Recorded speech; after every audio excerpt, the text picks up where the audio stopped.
Bismillahirrahmanirrahim. Assalamualaikum warahmatullahi wabarakatuh. Alhamdulillahirabbil alamin wassalatu wassalamu ala asyrafil anbiya'i wal mursalin nabiyina Muhammadin wa ala alihi wa sahbihi ajmain. Asyhadu an la ilaha illallah wahdahu la syarikalah wa asyhadu anna Muhammadan abduhu wa rasuluh sallallahu alaihi wasallam la nabiyya ba'dah. Bagaimana kabarnya anak-anak kita sekalian pada pagi yang berbahagia ini? Penuh dengan kebahagiaan? Alhamdulillah. Ya. Ada beberapa poin yang insyaallah akan Ustaz sampaikan dalam kesempatan yang berbahagia ini. Pertama yaitu motivasi atau dorongan untuk menuntut ilmu. Kali ini Ustaz akan mengutip beberapa ucapan atau perkataan ulama-ulama terdahulu yang berisi motivasi untuk menuntut ilmu dan motivasi untuk menyebarluaskan ilmu agama ini. Kalau ayat-ayat Al-Quran dan hadis-hadis Nabi SAW yang memerintahkan dan memotivasi kita untuk menuntut ilmu, mungkin sudah sering kita dengar. Maka pada kesempatan ini Ustaz akan menyampaikan beberapa aqwal, beberapa perkataan ulama terdahulu yang mendorong kita semua untuk menuntut ilmu. Misalnya Sa'id ibn al-Musayyib rahimahullahu ta'ala, beliau mengatakan, sesungguhnya saya menghilang dari kampung saya beberapa hari dan beberapa malam untuk menuntut satu ilmu hadis. Beliau keluar dari rumahnya, pergi ke tempat gurunya, atau melakukan perjalanan yang jauh hanya untuk menuntut satu ilmu.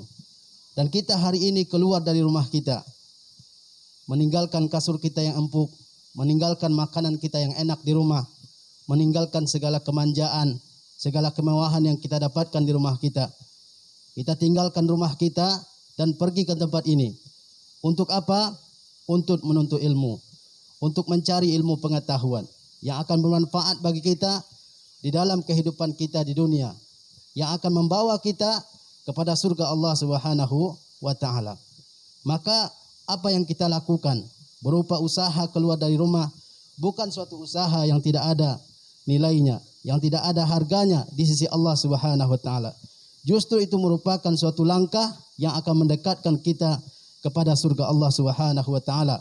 Sebagaimana Rasulullah SAW bersabda, "Man salaka tariqan yaltamisu bihi ilman, sahhalallahu lahu bihi tariqan ilal jannah." Barang siapa yang menempuh satu jalan untuk mencari suatu ilmu, maka Allah akan mudahkan dengan usahanya tersebut jalan menuju surga. Kemudian anak-anakku yang berbahagia, seorang alim yang besar dari kalangan tabi'in, Ibnul Mubarak, beliau mengatakan, la yazalul mar'u aliman ma yatlubul ilma. Seseorang akan tetap menjadi seorang alim selama dia menuntut ilmu.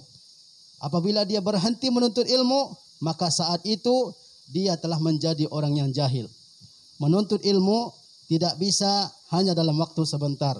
Menuntut ilmu perlu waktu yang lama, perlu bertahun-tahun. Kita saja di MTS ada 3 tahun. Nanti di tingkat selanjutnya memerlukan beberapa waktu. Seorang akan menjadi seorang alim yang mengetahui ilmu agama ini apabila dia menuntut ilmu dalam waktu yang lama. Wa tuluz zaman, kata Imam Syafi'i. Maka jangan pernah berhenti menuntut ilmu. Jangan pernah merasa bahwa saya seorang yang sudah alim. Apabila seseorang merasa bahwa saya sudah alim, bahwa saya sudah menjadi orang yang berpengetahuan luas, saat itu dia akan menjadi orang yang jahil. Karena banyak pengetahuan-pengetahuan yang belum dia ketahui. Maka kita jangan pernah berhenti menuntut ilmu. Sebagaimana Imam Ahmad rahimahullah ta'ala, beliau mengatakan, ma'al mahbarati ilal makbarati. Saya akan bawa pulpen saya, tinta saya menuju kuburan saya. Artinya apa? Artinya beliau bergiat menuntut ilmu sampai akhir kehidupan beliau. Begitu juga dengan kita. Jangan pernah berhenti menuntut ilmu ini. Jangan pernah berhenti mencari ilmu agama ini. Pelajari sebaik mungkin, pelajari sedalam mungkin. Karena kita akan menjadi orang-orang yang alim ketika kita terus menuntut ilmu ini. Kemudian ketika seseorang telah merasa sebagai seorang yang alim, dia sudah merasa tidak perlu menuntut ilmu, sudah tidak perlu membaca buku, sudah tidak perlu mengulang pelajaran, maka saat itu dia sudah menjadi seorang yang jahil. Kemudian di antaranya Imam Sufyan Ats-Tsauri rahimahullahu taala, beliau mengatakan, saya tidak mengetahui suatu ibadah yang lebih utama pahalanya setelah mengerjakan ibadah yang wajib selain menuntut ilmu. Setelah kita mengerjakan ibadah-ibadah yang wajib, misalnya mengerjakan salat 5 waktu, mengerjakan puasa pada bulan Ramadan, dan mengerjakan kewajiban atau ibadah-ibadah wajib lainnya, maka apa ibadah nafilah, ibadah sunnah yang paling utama untuk kita kerjakan? Para ulama mengatakan bahwa ibadah sunnah yang wajib untuk dikerjakan setelah mengerjakan ibadah-ibadah wajib adalah talabul ilmi, mencari ilmu. Sehingga Rasulullah SAW bersabda, talabul ilmi ahabbu ilayya minan nafilah, bahwa menuntut ilmu lebih aku cintai daripada salat sunat. Bukan berarti salat sunat tidak penting. Bukan berarti salat sunnah itu tidak ada urgensinya. Tetapi menuntut ilmu memiliki suatu kedudukan yang besar, yang utama dalam agama kita ini. Apabila seseorang mengerjakan salat sunnah, maka manfaat dari salat sunnah tersebut hanya dirasakan oleh dirinya. Pahalanya hanya dirasakan oleh dirinya. Tetapi ketika seseorang menuntut ilmu agama, ketika seseorang mempelajari ilmu agama, lalu ilmu tersebut diajarkan ke orang lain, maka manfaat dan faedah dari ilmu tersebut meluas kemana-mana.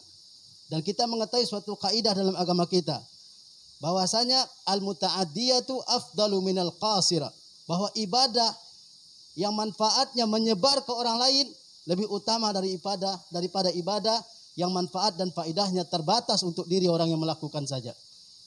Begitu juga dengan Imam Ibnul Jauzi, beliau mengatakan, barang siapa yang ingin amal ibadahnya tidak terputus setelah dia meninggal, maka hendaklah dia menyebarkan ilmu. Dan seseorang tidak akan bisa menyebarkan ilmu kecuali setelah dia menuntut ilmu tersebut. Rasulullah SAW bersabda, "Idza mata ibnu Adam, Waalaikumsalam warahmatullahi wabarakatuh. Illa min thalas." Apabila seorang manusia meninggal, maka terputuslah sebuah amalnya kecuali 3. Di antara yang 3 itu au ilmin yuntafa'u bihi, atau ilmu yang dimanfaatkan setelah orang tersebut meninggal. Misalnya kita ajarkan seseorang tata cara sholat yang benar, yang sesuai dengan sunnah Rasulullah SAW. Lalu sepanjang hidupnya orang tersebut mengamalkan apa yang kita ajarkan. Meskipun kita sudah lama meninggal dunia, namun pahala dari pengajaran yang kita ajarkan ke orang tersebut tetap mengalir ke dalam kubur kita. Maka tuntutlah ilmu, manfaatkan waktu sebaik mungkin. Jangan terlalu banyak bercanda, jangan terlalu banyak bermain. Habiskan waktu membaca, mempelajari Al-Quranul Karim, mempelajari sunnah-sunnah Rasulullah SAW, mempelajari ilmu agama dan ilmu-ilmu lainnya. Karena waktu kita tidak lama. Sebentar lagi kita beranjak ke usia yang lebih dewasa dari sekarang ini, lebih tua dari sekarang ini. Maka hendaklah kita di waktu-waktu muda ini menuntut ilmu sebanyak-banyaknya. Karena ingatan kita kuat, fisik kita kuat, kemampuan kita kuat, waktu kita banyak untuk menuntut ilmu ini. Jangan disia-siakan dengan memperbanyak tidur, dengan memperbanyak makan, dengan memperbanyak main. Bukan berarti main tidak boleh, bukan berarti bercanda dengan teman tidak boleh, tapi harusnya kita memanfaatkan waktu tersebut untuk hal-hal yang lebih bermanfaat, di antaranya untuk menuntut ilmu.